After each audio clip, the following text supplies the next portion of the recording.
احمدہ ونصلی ونسلم علی رسولہ النبی الکریم الامین اما بعد۔ معزز ناظرین و سامعین، ایک کلپ موصول ہوا کہ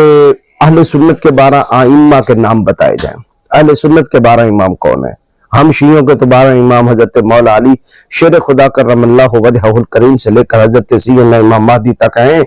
جن کو آپ تسلیم نہیں کرتے۔ بھئی ہم انہیں امام تسلیم کرتے ہیں، لیکن امام منصوص من اللہ تسلیم نہیں کرتے، اس کے لیے نص چاہیے۔ کوئی ضعیف سے ضعیف کتاب کس اندر کوئی غیر معتبر روایت ہی دکھا دے کہ نبی پاک علیہ الصلوۃ والسلام نے ارشاد فرمایا وہ اہل سنت کی کتاب کہ میرے بعد یہ ائمہ ہوں گے، پھر وہ جو روایت پیش کی جاتی ہے اہل سنت و جماعت میں سے کہ بخاری شریف کے اندر بھی ہے اور صحیح کتب کے اندر بھی ہے کہ میری اسلام اس وقت تک غالب رہے گا کہ جب تک 12 امیر نہ ہو جائیں، تو میں انشاءاللہ اس پر مفصل ڈیٹیل کے ساتھ وہ گفتگو ریکارڈ کرواؤں گا۔ لیکن سرے دست بس اتنا بتانا چاہتا ہوں کہ بار بار مجھ سے مطالبہ کیا جاتا ہے کہ پھر اہل سنت کے وہ 12 خلفاء کون ہیں، تو یہ بات یاد رکھیں کہ نبی پاک علیہ السلام نے جب خود نام نہیں بتائے، اس لیے اہل سنت نے بھی ان کا منشن نہیں کیا، سوائے ان کے کہ جو 7 مشہور ہیں۔ نمبر 1 جناب سیدنا صدیق اکبر، نمبر 2 جناب سیدنا فاروق اعظم، نمبر 3 جناب سیدنا عثمان غنی، نمبر 4 جناب سیدنا علی المرتضی شیر خدا، نمبر 5 حضرت امام حسن المجتبی، نمبر 6 حضرت عمر بن عبدالعزیز الاموی،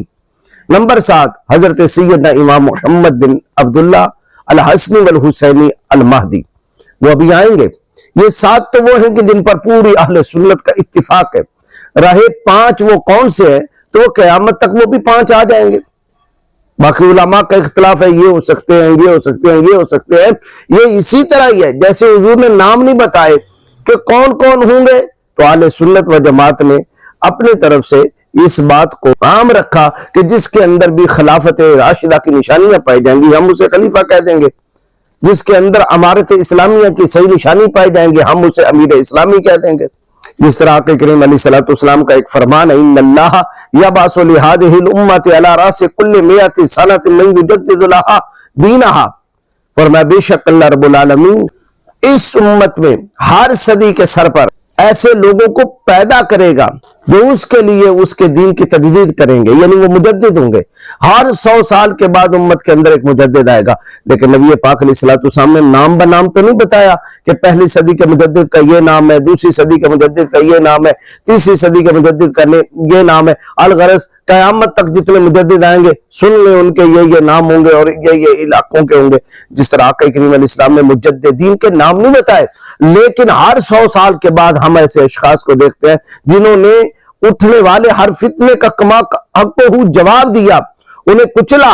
اور امت کے اندر ایک نکھلا ہوا پھر سے دین کو پیش کیا اور اس پرانے دین کو پھر سے زندہ کر دیا اور امت کے قلوب اذہان اسلام کی طرف وہ پھیر کر لائے اور باطل فرقوں کے ساتھ وہ مقابلہ کرتے رہے۔ ان کا کام دیکھ کے امت کے علماء نے کہا یہ مجدد ہے، یہ مجدد ہے، یہ مجدد ہے۔ حالانکہ کئی ایسے بھی قرن کے اندر بھی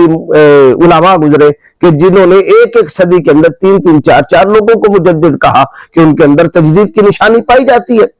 لیکن عند اللہ مجدد کون ہے وہ اللہ جانے، اللہ کا رسول جانے۔ لیکن ہم نے اس مجدد بس اتنا ماننا ہمارے اوپر لازم ہے، ہر 100 سال کے بعد مجدد آئے گا، لیکن ہے وہ کون؟ اگر اس وقت کے مجدد کا کوئی انکار کر دے نہیں یہ نہیں کوئی اور ہے، تو اس پر حکم کفر تو نہیں لگے گا، کیونکہ یہ اجتہادی مسئلہ ہے۔ اسی طرح امت کے اندر 12 خلفاء ہوں گے، 12 امراء ہوں گے، لیکن وہ ہیں کون؟ اگر ان میں سے کوئی کسی کو نہ مانے اجتہادی طور پر تو ہم اس پر کوئی کفر کا فتویٰ تو نہیں لگاتے۔ لیکن تم شیعہ جو ہے وہ کیا کرتے ہو، تم تو اتنا کفر کا فتویٰ تم نے عام کر دیا، حتیٰ کہ اولاد سیدہ فاطمہ تو زہرا کو بھی نہیں چھوڑا، تم نے علاوی خون اور خون فاطمہ پر بھی کفر کے فتوے لگا دیے، حتیٰ کہ تمہارے ائمہ منصوص جنہیں ہم امام مطلق امام مانتے ہیں، منصوص من اللہ نہیں مانتے، ان کے دور میں جنہوں نے امامت کے دعوے کیے اور کہا کہ ہم بھی امام ہیں، تم نے انہیں جہنم میں دھکیلنے کی کوشش کی، کافر کہنے کی کوشش کی، بلکہ انہیں مارا پیٹا اور ان پر حکم تکفیر لگایا اور ایک ایک فرقہ ان کی طرف منسوب کیا۔ تمہارا حال تو یہ ہے۔